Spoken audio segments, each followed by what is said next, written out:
Assalamualaikum warahmatullahi wabarakatuh. Hamdan wa syukron lillah. Assalatu wassalamu ala rasulillah. Amma ba'du.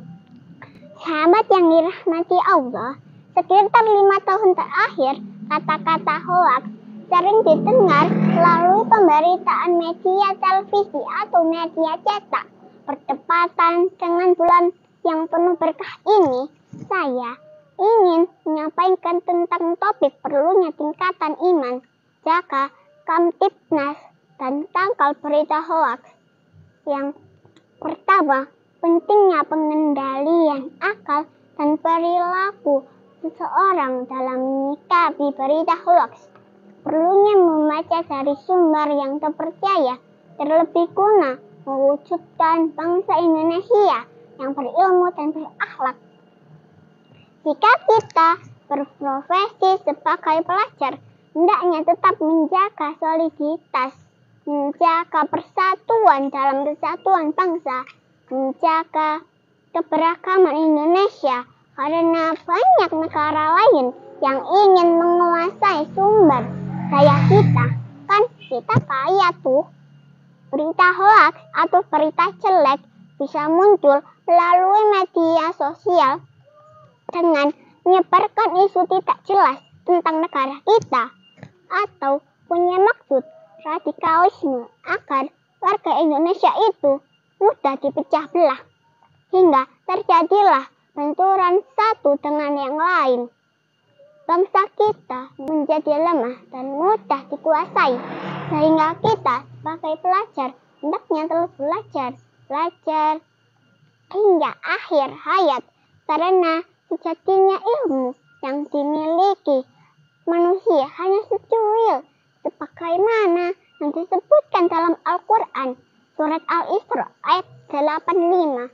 Dalam surat Al-Isra tersebut menjelaskan bahwa manusia yang sedikit ilmunya itu harus terus menuntut ilmu agar terhindar dari mampu menyaring berita hoaks.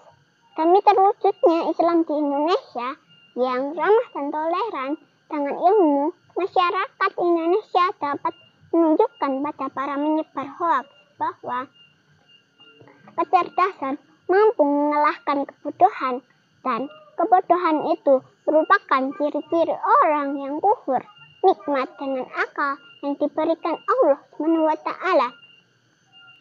Islam sebagai agama mayoritas di Indonesia dengan tegas mengajarkan bahwa manusia itu ditetapkan sebagai makhluk yang diberi akal untuk berpikir. Sebab itu kata afala taqilun, afala tatafakkarun lazim disebut dalam Al-Quran menyikapi berita hoaks.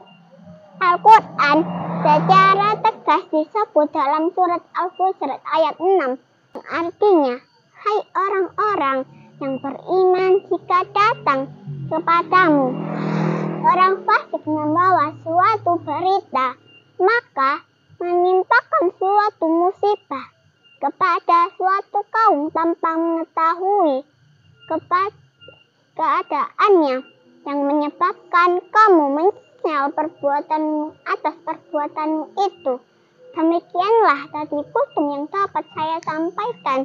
Ada kurang lebihnya mohon maaf yang sebesar-besarnya. Akhir kata kura-kura merangkak di atas tanah, merangkak hingga ke belakang rumah. Semoga ceramah ini membawa berkah untuk lentera di dalam barzah. Wassalamualaikum warahmatullahi wabarakatuh.